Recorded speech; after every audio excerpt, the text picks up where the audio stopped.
तो पीटीआई के वकला को अंदाज़ा हो गया था कि केस वो जीतने जा रहे हैं और ये केस उनके हक में आ रहा है। उससे पहले उन्होंने बिल्कुल आखिरी मोमेंट पे ये मूव किया है।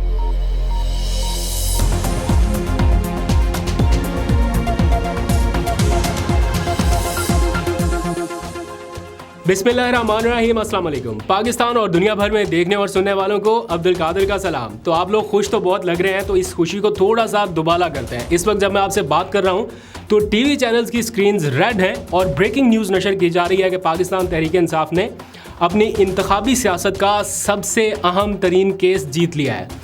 तो पेशावर हाई कोर्ट का वो तारीखी फैसला आ गया जिसका इंतज़ार ना सिर्फ इनलैंड बल्कि ओवरसीज़ पाकिस्तानी भी बड़ी शिद्दत से कर रहे थे और 2 दिन से इंतज़ार था कि कब बल्ले के निशान के हवाले से फ़ैसला आएगा। तो फाइनली वो फ़ैसला भी आ गया और बल्ला भी आ गया, यानी बल्ले की एक बार फिर मैदान में वापसी हो चुकी है और पाकिस्तान तहरीक इंसाफ को बल्ले के निशान पर इलेक्शन लड़ने की इजाज़त मिल गई या वो अहल हो चुकी है। और ये पेशावर हाई कोर्ट के 2 जजेस का वो ज़बरदस्त फ़ैसला है जिसके नतीजे में इलेक्शन कमीशन का 22 दिसंबर का ऑर्डर एक बार फिर रद्दी की टोकरी में जा पहुंचा है। ये बाई चॉइस हुआ कि इलेक्शन कमीशन कितनी बार एम्बैरस होना चाहता है। ये एक बार नहीं, 2 बार नहीं, मैं काउंट करने बैठूं तो मैं शायद काउंट भी ना कर पाऊं कि इलेक्शन कमीशन का ये कितनवां फैसला था जो पीटीआई के खिलाफ दिया गया लेकिन अदालतों में सस्टेन नहीं कर पाया। 1 नहीं, 2 नहीं, कोई दर्जनों ऐसे फैसले हैं जो सिर्फ एक सियासी जमात को टारगेट करने के लिए इलेक्शन कमीशन ने दिए, लेकिन वो वापस उनकी तरफ पलटे कि ये फैसले आपने दुरुस्त या आइन और कानून के मुताबिक नहीं दिए। इलेक्शन कमीशन मुल्क की तारीख में पहली बार एक सियासी जमात को टारगेट करने के लिए फरीक बना, अदालतों में गया, ना सिर्फ पेशावर हाई कोर्ट में बल्कि सुप्रीम कोर्ट तक चला गया। और ये सारी चीज़ें इस वक्त आपके सामने हुई। मैं उसकी बहुत ज़्यादा डिटेल में नहीं जाता, लेकिन क्या कभी आपने मुस्लिम लीग नून के वकला को या पीपल्स पार्टी के वकला को इस तरह इलेक्शन कमीशन वर्सेस पीटीआई जिस तरह से हो रहा है, ऐसे इलेक्शन कमीशन वर्सेस पीपीपी या इलेक्शन कमीशन वर्सेस पीएमएलएन, छोटे मोटे केसेस में तो मामूल की जो छोटी मोटी चीज़ें हैं वो तो है, लेकिन ख़ास टारगेट करने के लिए कोई आपने पीटीआई के, पीएमएलएन के या पीपल्स पार्टी के वकला को इस तरह अदालतों में देखा, वो एक ऐसे मौके पर जब इंतखाबी कैंपेन शुरू होने वाली थी। तो ये सारा कुछ नज़र आया। बहरहाल मैं उसकी फिर भी डिटेल में नहीं जाऊंगा। द मैटर इज़ दिस कि पीटीआई का बल्ला एक बार फिर बहाल हो गया और 22 दिसंबर का इंट्रा पार्टी इंतखाबात के हवाले से जो फैसला था वो सारे का सारा नल एंड वाइड हो गया। और इलेक्शन कमीशन से ये कहा गया है कि फौरी तौर पर ना सिर्फ बल्ले का निशान बहाल किया जाए बल्कि अपनी वेबसाइट के ऊपर इसका सर्टिफिकेट भी जारी करें कि जनाब ये बल्ले का निशान इन्हीं का है और इन्हीं के पास रहेगा। बहुत सारी पार्टियां अभी फिर रही थी ना कि खाली है बल्ले का निशान तो जनाब हमें दे दें, लेकिन नहीं, अभी तो बहुत सारे ट्विस्ट बाकी है। मैंने आपको पहले भी बताया था जब बल्ले के निशान के हवाले से पेशावर हाई कोर्ट का एक फ़ैसला पीटीआई के हक में आया तो फिर इलेक्शन कमीशन चला गया पेशावर हाई कोर्ट, तो वो थोड़ी देर के लिए उन्होंने स्टे अपना वापस ले लिया था। तो बहुत सारे लोग परेशान हो गए। मैंने उस वक्त भी बताया था कि परेशानी की बात नहीं है क्योंकि ये कानून के मुताबिक फ़ैसला नहीं है, तो जब हतमी फाइनल हेयरिंग होगी तो ये सस्टेन नहीं कर पाएगा और एग्जैक्टली वैसा ही हुआ।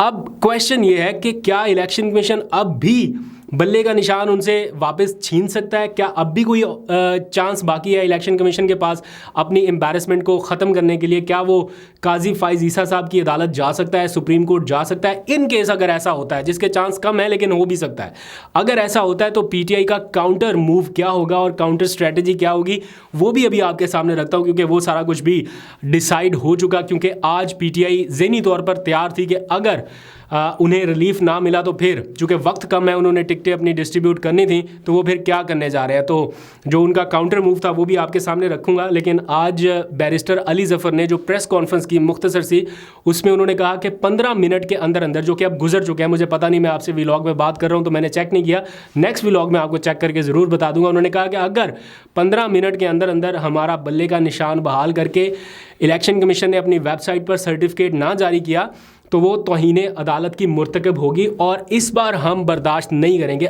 और ये भी उन्होंने कहा कि बस अब बहुत हो गया, अब बर्दाश्त की जो हद है वो ख़त्म हो रही है और अब हम तौहीने अदालत में जाएंगे। अगर सर्टिफिकेट अब भी जारी ना हुआ तो ये पेशावर हाई कोर्ट के अहकामात की तौहीन होगी। पहले भी वो कर चुके हैं। जब पेशावर हाई कोर्ट ने पहले कहा था कि बल्ले का निशान बहाल करके वेबसाइट के ऊपर शाया किया जाए, उन्होंने वो करने की बजाय वापस रिट दायर कर दी थी कि जनाब हमें नहीं सुना गया। तो अब बहुत शौक था कि आपको सुन के, सारे फ्री कैन को सुन के ज़रा पक्की स्टैंप लगे ताकि आपके पास कोई ऑप्शन ही ना बचे। तो इसलिए अब पेशावर हाई कोर्ट ने पक्का काम किया, सारे फ्री कैन को सुना, जो रह गया था उसको भी सुना, जो किसी भी तरह मुतलका नहीं था लेकिन इसमें फरीक बना हुआ था उसको भी सुन लिया कि तुम भी आ जाओ, तुम्हें भी सुन लेते। फैसला तो कल रात ही महफूज हो गया था। उसके बाद आज सुबह सुबह सुप्रीम कोर्ट में भी ये केस था, तो पीटीआई के वकला को अंदाज़ा हो गया था कि केस वो जीतने जा रहे हैं और ये केस उनके हक में आ रहा है। उससे पहले उन्होंने बिल्कुल आखिरी मोमेंट पे ये मूव किया है, सुप्रीम कोर्ट पहुंच गए और जाके उन्होंने कहा कि जनाब हम अपना केस जो आपके पास लगा हुआ है काजी साहब की अदालत में वो वापस ले रहे हैं, क्योंकि पेशावर हाई कोर्ट से फैसला आने वाला है, वहाँ पर केस चल रहा है, आपकी अदालत से हम वापस ले रहे हैं। तो वो केस उन्होंने वापस ले लिया, वरना हो सकता है वहाँ से पीटीआई के हक में फैसला आता और यहाँ पर कुछ और उल्टी गेम हो जाती। तो इसलिए पीटीआई ने तो वापस ले लिया। अब लेट्स सपोज कि इलेक्शन कमीशन इस पेशावर हाई कोर्ट के फैसले के खिलाफ चला जाता है सुप्रीम कोर्ट में। जाना नहीं चाहिए उसको, एक पार्टी के खिलाफ इतना भी पार्टी आपको नहीं बनना चाहिए, इतना भी फरीक नहीं बनना चाहिए जितना आप बन चुके हैं। बट स्टिल अगर ये चले भी जाते हैं, एक तो अब वक्त बहुत कम रह गया इस चीज़ को डिसाइड करने के लिए, क्योंकि अब टिकटों की तकसीम बिल्कुल आखिरी मरहले में है, शायद चंद घंटे ही बाकी बचे हैं। तो आपको ये निशान देना पड़ेगा। पेशावर हाई कोर्ट ने भी कह दिया कि आप ये निशान पार्टी से नहीं ले सकते। तो अगर अब भी वो चले जाते हैं तो आखिरी मोमेंट पे अगर फिर भी ये बल्ले का निशान वापस हो जाता है, जिसके मैं कह रहा हूँ कि इम्कानात अब बहुत कम रह गए हैं, लेकिन स्टिल कुछ कह नहीं सकते, अदालतों में कुछ भी हो जाता है, तो फिर क्या होगा?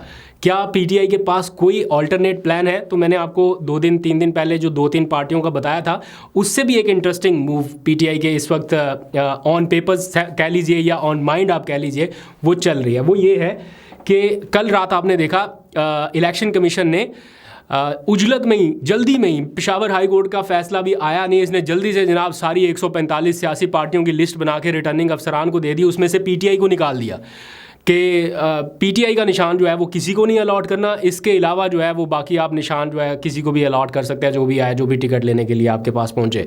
तो ये इस वक्त सिचुएशन थी कि उन्होंने ये पीटीआई का निशान बाहर निकाल दिया था। लेकिन इसमें इंटरेस्टिंग फैक्ट ये है कि पीटीआई के 1 नहीं, 2 नहीं, 3 भी नहीं, गालिबन 5 के करीब इत्तेहादी ऐसे हैं, सॉलिड इत्तेहादी, जो इस सॉलिड 5 के 5 नहीं है, 3-4 सॉलिड है, एक आध के ऊपर मुझे डाउट है, उनके इंतखाबी निशान उस फहरिस्त में मौजूद हैं। यानी अगर इन केस पीटीआई को बल्ले के बगैर भी इलेक्शन में जाना पड़ता तो उनके पास ये ऑप्शंस थे। उनमें से सबसे पहले तो अवामी मुस्लिम लीग शेख रशीद वाला ऑप्शन आपको पता है, फिर अवामी राज पार्टी जमशेद दस्ती साहब की, उनके ऊपर क्या कुछ जुल्म हो चुका और वो इमरान खान के साथ किस तरह से डट के खड़े हैं, मुझे डिटेल में जाने की ज़रूरत नहीं, आपको पता है। तो अवामी राज पार्टी जो है वो भी रजिस्टर्ड पार्टी और निशान के साथ इलेक्शन कमीशन की लिस्ट में मौजूद है। फिर जेजुआई शेरानी, जिसके साथ इमरान खान ने जेल से बैठे मुआहदे की मंजूरी दी और शेर अफजल मरवत इसका इजहार कर चुके हैं कि इमरान खान ने आज मंजूरी दे दी है, कुछ दिनों पहले उन्होंने कहा था। तो जेजुआई शेरानी ग्रुप भी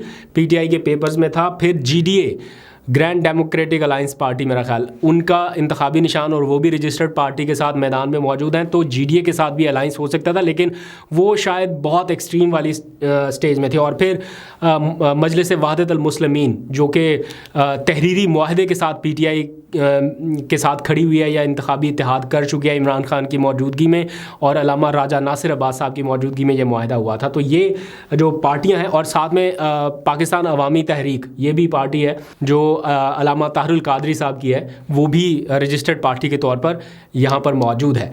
तो इलेक्शन कमीशन ने पीटीआई को निकाला, लेकिन उनके जो स्ट्रॉन्ग इत्तेहादी थे वो इस लिस्ट में मौजूद रहे। कुछ 1-2 के ऊपर डाउट हो सकता है, लेकिन कुछ तो बड़ी मजबूती के साथ इमरान खान साहब के साथ खड़े हैं। तो ये इस वक्त की सिचुएशन है। तो बहरहाल बल्ला तो अब मैदान में फ़िलहाल वापस आ चुका है एक बार फिर से। अगर इलेक्शन कमीशन को मज़ीद एम्बैरसमेंट नहीं चाहिए तो वो शायद अब भी फैसला करेगा कि अब हमने नहीं जाना कहीं और किसी और प्लेटफॉर्म पे। अब वो इज़्ज़त के साथ अगर बल्ला बहाल करते तो बहुत अच्छी बात है, लेकिन अगर उसने शौक़ पूरा करना है तो वो फिर आगे जाके भी देख ले। लेकिन जो दूसरी खबर है वो ये कि इमरान खान साहब के जो कागजात नामजदगी थे वो मुस्तरद होने की इत्तला है। मैं इसको रीचेक और रिकन्फर्म भी करूँगा, लेकिन अभी इनिशियल इतला दिया है कि इमरान खान साहब के जो कागजात हैं वो मुस्तरद हुए। मुझे समझ नहीं आती कि उन्होंने ज़्यादा हलकों से क्यों जमा नहीं कराए। कुछ एक दो ही हलके थे शायद जहाँ से उन्होंने कागजात जमा कराए थे, वो रिजेक्ट हो गए। अब इसको चैलेंज किया जाएगा हाई कोर्ट में और उसके बाद फिर पता चलेगा। टाइम अब बहुत ही कम रह गया, बहुत ही कम वक्त रह गया। मुझे पता नहीं कि इसका क्या होगा। और फिर मुज़ाहर अली अकबर नकवी जो है उनके सुप्रीम कोर्ट से इस्तीफ़े की खबर आई कि वो उन्होंने बहसियत सुप्रीम कोर्ट जज अपने ओहदे से इस्तीफ़ा दे दिया। उनके खिलाफ रेफरेंस चल रहा था। ये सारे मामलात की डिटेल क्या है मैं कुछ ही देर में आपसे शेयर करूंगा नेक्स्ट व्लॉग में। फ़िलहाल के लिए ब्रेकिंग न्यूज़ थी, मैंने सोचा आपसे शेयर करूं।